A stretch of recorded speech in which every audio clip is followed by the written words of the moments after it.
저희는 20대 중반 동갑내기 커플이었어요. 1년 동안 탈도 많았지만 그래도 나름 티격태격하면서도 잘 만나왔다고 생각했었는데 3달 전쯤 헤어졌네요. 제가 평소 남자친구가 늦게까지 술 마시는 걸 싫어했는데 그날도 12시에 들어간다더니 새벽 2시가 되도록 일어날 생각을 안 하더라고요. 그래서 저는 연락하지 말라고 했고 정말 연락하지 않는 모습에 제가 실망을 해서 헤어지자고 말을 했어요. 그러다 한 달쯤 지나서 제가 먼저 연락을 했는데 서로 너무 맞지 않는 것 같다고, 그리고 자기도 다른 사람 만나보겠다며 저에게 좋은 사람 만나라고 하더라고요. 너무 가슴이 아팠지만 매달리지 않고 알겠다고 했어요. 그렇게 2달이 더 지나 이제 3개월이 지났네요. 그런데 잊혀지기는커녕 자꾸만 생각이 나고 무엇보다 마지막에 너무 안 좋은 기억만 남긴 채 끝난 것 같아서 편지를 쓸까 하는데 내용 좀 봐주실 수 있을까요? 혹시 수정해야 할 부분이 있다면 알려주셨으면 좋겠어요. 단도직입적으로 S양에게 질문 하나 하자면 대체 이 편지를 보내려는 이유가 뭔가요? 만약 S양이 이 편지를 보내려는 목적이 S양의 마음의 정리를 하는 거라면 이 편지는 수정할 필요가 없어요. 오히려 지금 S양의 마음속에 있는 남자친구와 관련된 모든 마음과 말들을 쓸어내서 편지에 담아도 괜찮아요. 하지만 만약 S양의 편지를 보내려는 목적이 제외에 있다면 이 편지는 수정이 아니라 절대 보내서는 안 돼요. S양은 A4 용지 기준으로 한정 분량 정도 되는 편지 속에서 자신의 행동에 대한 후회와 반성을 가득 담고 또 상대를 위하는 말들을 하면서 나 이제 정말 후회하고 착해졌어 뭐 이런 어필을 하고 있지만 이 편지를 받을 상대 입장에서는 당황스럽고 부담스러울 뿐이에요. 사실 저도 S양처럼 헤어지고 상대에게 편지를 써본 적도 있고 또 반대로 받아본 적도 있어요.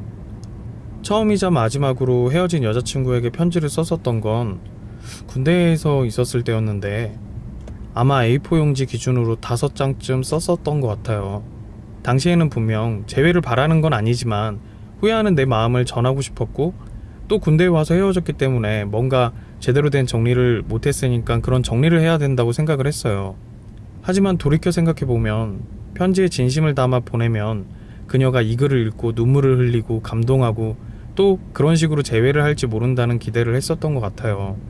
그러니까 5장짜리 편지를 보내고 답이 없었을 때 다시 또 5장짜리 편지를 보냈었겠죠? 그러다 시간이 흘러서 20대 후반에는 반대의 입장에서 편지를 받은 적이 있었어요. 헤어지고 한 달 정도 지나고 나서였던 것 같아요. 그 편지에는 헤어진 여자친구의 후회와 반성이 담겨 있었는데 어쨌든 내용에는 잡지는 않겠지만 행복하길 바란다는 나름의 쿨함이 녹아 있었죠. 하지만 누가 그걸 액면가 그대로 읽겠어요. 말은 그렇지만 결국에는 나 이렇게 힘든데 다시 한 번만 생각해보면 안 될까? 뭐 이런 뉘앙스가 느껴질 수밖에 없죠. 솔직히 그 편지를 다 읽고 느낀 감정을 3단어 정도로 표현을 하자면 당황, 어색, 부담이었어요. 헤어지기 전까지만 해도 막 저를 비난하고 심지어 어떤 여자도 이해해주지 못할 거라고 악담까지 했었는데 갑자기 자기가 다 미안하다고 하고 잘못했다고 하고 뭐 그런 편지를 받으니까 당황스럽고 어색할 수밖에 없더라고요. 저는 뭐 이미 지난 일이고 뭐 그럴 수도 있지, 각자 다 입장이 있는 거니까 뭐 이렇게 생각하고 있었는데 갑자기 이렇게 진지하고 아련하게 말을 하니까 엄청 부담스럽더라고요. 차라리 그냥 오빠 잘 지내? 뭐 이러면서 연락을 하고 술 한잔 사달라고 했으면 그래 뭐 어때 알았어 근데 너 그때 왜 그랬냐? 뭐 이런 식으로 대꾸를 할 수도 있었을 텐데. 다시 본론으로 돌아가서 S양의 질문에 답을 해주자면 제 조언은 막연히 편지를 써서 보내지 말고 목적을 먼저 생각하고 나서 편지를 썼으면 좋겠어요.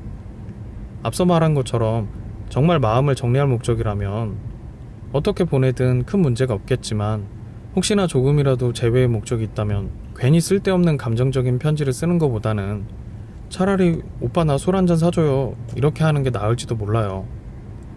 상대와 대화를 하고 싶다면 우리는 상대와 감정의 레벨을 맞춰야 돼요. 상대와 감정의 레벨의 차이가 지나치게 많이 나면 상대는 나의 이야기에 집중하기보다 불편해하고 부담스러워할 수밖에 없어요. 그리고 S양이 어떤 의도를 가지고 있든 상대는 오로지 이 불편한 상황에서 벗어나고 싶다는 생각만 할 거예요. 헤어지고 3개월 만에 대뜸 술 마시자는 말이 이상하게 보일지도 모르겠어요. 그런데 굳이 따지고 보면 헤어지고 3개월 만에 감정이 뚝뚝 떨어지는 질척거리는 편지를 보내는 것보다는 차라리 술 한잔 하자고 하는 게 더 낫지 않을까요? 너무 무겁게 생각하지 마세요. 이미 지난 일이잖아요. 좋은 기억이든 나쁜 기억이든 다 지나고 보면 추억이라잖아요. S야, 힘내요.